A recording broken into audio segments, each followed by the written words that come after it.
வணக்கம், நான் அபிராமி. ஆட்டோகேட் நமக்கு 1 கிரெடிட் கோர்ஸாக இங்கே நம்ம காலேஜ் ஆஃபர் பண்ணியிருக்காங்க. எனக்கு வந்துட்டு ஆல்ரெடி நம்ம ஃபர்ஸ்ட் இயரில் வந்து இன்ஜினியரிங் கிராஃபிக்ஸ்னு ஒரு கோர்ஸ் படித்தோம். அதில் வந்துட்டு நான் மோஸ்ட் ஆட்டோகேட் மட்டும் தெரிஞ்சுக்கிட்டோம். ஃபர்ஸ்ட் அதை வந்துட்டு ஒரு சார், அவர் நேம் சுப்ரமணியம், அந்த சார் எக்ஸ்பிளைன் பண்ணது வந்துட்டு ஸ்டெப் பை ஸ்டெப்பாக எக்ஸ்பிளைன் பண்ணது எனக்கு ரொம்ப யூஸ்ஃபுல்லாக இருந்துச்சு. நான் எது டவுட் கேட்டாலும் அவங்க ஹெல்ப் பண்ணாங்க. அதுக்கப்புறம் அவரும் பண்ணது எனக்கு அவரும் ஹெல்ப் பண்ணாரு. கோகுல் அவரும் நாங்கள் கேட்குற டவுட்ஸ்க்கு எல்லாத்துக்குமே ஹெல்ப் பண்ணாங்க. நெக்ஸ்ட் லாஸ்ட் 2 டேஸ் வந்து எங்களுக்கு எலக்ட்ரிக் கேட் இருந்துச்சு. அதில் வந்துட்டு நாங்கள் அதை முன்ன பின்ன யூஸ் பண்ணதில்லை. ஸோ எங்களுக்கு புதுசாக இருந்தனால ட்ரை பண்ணி நிறைய விஷயம் கற்றுக்கிட்டோம். எங்களுக்கு யூஸ்ஃபுல்லாக இருந்துச்சு. இந்த 6 நாள் இன்னையோட செஞ்சு 6 நாள் ஆகும்னு நினைக்கிறேன். நான் என்ன சொல்கிறேன்னா, பேசிக்காக சர்க்யூட்ஸ்லாம் வந்து இருக்குது, எல்லாத்துக்குமே தெரியும். நம்ம வந்து மிஷின்ஸில் படிச்சிருப்பீங்க, எல்லாத்துலேயும் படிச்சிருப்பீங்க, இந்த கனெக்ஷன்ஸ் இங்கெல்லாம் கொடுக்கணும்னு தெரியும். பட் ஆனால் இந்த கனெக்ஷன்ஸ் எல்லாம் ப்ராக்டிக்கலாக ஒரு இடத்துல எப்படி செட் பண்ணுறது அப்படிங்கிறது நமக்கு தெரியாது. அதாவது இங்கேருந்து எவ்வளோ தூரத்தில் வைக்கணும், அந்த கண்டிஷன்ஸ்லாம் நமக்கு யாருக்குமே தெரியாது. அது வந்து இந்த செஷன் மூலிமா நிறையா வந்து தெரிஞ்சுக்கிட்டேன். அப்புறம் வந்து சிங்கிள் லைன் டயக்ராம் போடுறதும் அதுவும் வந்து தெரிஞ்சுக்கிட்டேன். அப்புறம் வந்து மெயினாக வந்து நம்ம கற்றுக்கிட்ட எலக்ட்ரிக்கல் கேட் வந்து நம்ம வந்து இண்டிபெண்ட்டாக வந்து வேலை செய்ய முடியாதுங்கிற விஷயத்தையும் நான் தெரிஞ்சுக்கிட்டேன். ஏன்னா நமக்கு முன்னாடி சிவில் இருக்காங்க, மெக்கானிக்கல் இருக்காங்க. அவங்க கூட எப்படி வந்து நம்ம கோரிலேட் பண்ணி அவங்க கொடுக்குற டேட்டாஸையும் நம்மளோட டேட்டாஸையும் ஒன்றா சேர்த்து ஒரு பில்டிங்க்கு தேவையான ஒரு எலக்ட்ரிக்கல் அந்த காம்போனன்ட்ஸை இங்கே தான் ஃபிக்ஸ் பண்ணணும், பேனல் இப்படி தான் ஃபார்ம் பண்ணணும்.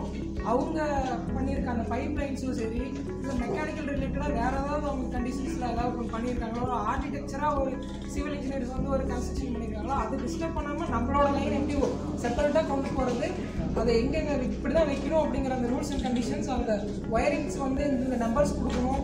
இந்த பேனலுக்கு வந்து ஈஸியாக வந்து ஆப்ரேட்டர்ஸ் வந்து ஆன் பண்ணுறதோ சரி, ஆஃப் பண்ணுறதோ சரி, அந்த இண்டிகேஷன்ஸு அது எல்லாத்தையும் வந்து எப்படி வந்து செட் பண்ணுறது அப்படிங்கிறதெல்லாம் நான் கற்றுக்கிட்டேன்.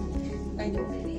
நான் வந்து ஆட்டோகேட் வந்து படிச்சிருக்கோம் ஆல்ரெடி. பட் ஆனால் இந்தளவுக்கு டீட்டெயிலாக படிக்கல. ஆட்டோகேட்னா என்னன்னு தெரிஞ்சுட்டு அது வந்து எலக்ட்ரிக்கலில் ஒரு சர்க்யூட் டிசைன் பண்ணுறது, எப்படி வந்து ஒரு சர்க்யூட் இருக்குது அப்படின்னா அதை வந்து நம்ம கரெக்டாக அந்த மோட்டார்ஸ் இதெல்லாம் வச்சு நம்ம ஒரு 3 லைன் டயக்ராமாக வரைஞ்சி நம்ம பார்க்குறது அப்படிங்கிறத லேர்ன் பண்ணிக்கிட்டோம். நல்லா எக்ஸ்பீரியன்ஸாக இருந்தது. நிறைய விஷயம் புதுசாக லேர்ன் பண்ணிக்கிட்டோம். ரொம்ப யூஸ்ஃபுல்லாக இருந்தது. Thank you for this opportunity. Okay, கொஞ்சம் சைலண்டா இருங்கப்பா. Good afternoon all. I am Munesh. இந்த 6 days ஃபர்ஸ்ட் 2.5 days வந்து ஆட்டோகேட் சொல்லி தந்தாங்க. அந்த ஆட்டோகேட்ல பேசிக்ஸாக சொல்லி தந்தாங்க. அது வந்து ஃபர்ஸ்ட் இயரில் படிச்சது நாங்கள். அந்த ஆட்டோகேட் பேசிக்ஸில் வந்து எங்களுக்கு சாஃப்ட்வேர் அண்டர்ஸ்டாண்ட் பண்ண ஈஸியாக இருந்துச்சு. ஆட்டோகேட்னா இதான் பேசிக்ஸு. அதுக்கப்புறமேட்டு நெக்ஸ்ட் டேஸில் வந்து எலக்ட்ரிக்கல் கேட் சொன்னாங்க. எலக்ட்ரிக்கல் கேட்டில் ஃபஸ்ட்டு அது எப்படி யூஸ் பண்ண கூட அது பேசிக் நாலேஜ் கூட இல்லாமல் இருந்துச்சு. அந்த ஃபஸ்ட்டு 2.5 days வந்து ஹெல்ப்ஃபுல்லாக இருந்துச்சு. இதான் பேசிக்காக சாஃப்ட்வேர் எப்படி யூஸ் பண்ணணும்னு. அதுக்கப்புறமேட்டு இந்த பேனல்ஸ் சம் எக்ஸாம்பிள்ஸ் சொன்னாங்க. இந்த கம்ப்யூட்டர் லேப் வச்சு எக்ஸாம்பிள்ஸ் சொன்னாங்க. இந்த மாதிரி தான் லைட்டாக இருக்கும், இந்த மாதிரி தான் பேனல்ஸ்லாம் இருக்கும், இந்த சர்டைன் பிளாக்ஸ்லாம் வச்சு நிறைய எக்ஸாம்பிள்ஸ் வச்சு தந்தாங்க. இந்த ஆப்பர்ச்சுனிட்டி கொடுத்த தனபால் சாருக்கு தேங்க்யூ ஸோ மச். 6 days வந்துட்டு ஈகேட் வந்து ட்ரைனிங் கொடுத்தாங்க. 1 கிரெடிட் கோர்ஸாக ரொம்ப யூஸ்ஃபுல்லாக இருந்துச்சு. ஃபர்ஸ்ட் 2 days வந்துட்டு ஆட்டோகேட் வந்து ரெஃப்ரெஷ்மெண்ட் கொடுத்தாங்க. அது வந்து ரொம்ப யூஸ்ஃபுல்லாக இருந்தது. ஃபர்ஸ்ட் இயரில் வந்துட்டு பேப்பர் கிளியர் பண்ணோம் ஆட்டோகேட். ஸோ அதனால் அப்போ படித்தது கொஞ்சம் லேக் ஆகிருந்தது. ஸோ அது எல்லாத்தையுமே வந்து திரும்ப ரீகால் பண்ணிவிட்டு அப்புறம் நெக்ஸ்ட் வந்து ஈகேட் சொல்லி கொடுத்தது வந்துட்டு சர்க்யூட் டயக்ராம்ஸ்லாம் வந்துட்டு சாஃப்ட்வேரில் போட்டு கற்றுக்கிறது இது கொஞ்சம் ஈஸியாக இருந்தது. நிறைய டவுட்ஸ்லாம் கிளியர் பண்ணிவிட்டு நிறைய கற்றுக்கிட்டோம். நிறையா நாலேஜ் வந்து டெவலப் ஆச்சு.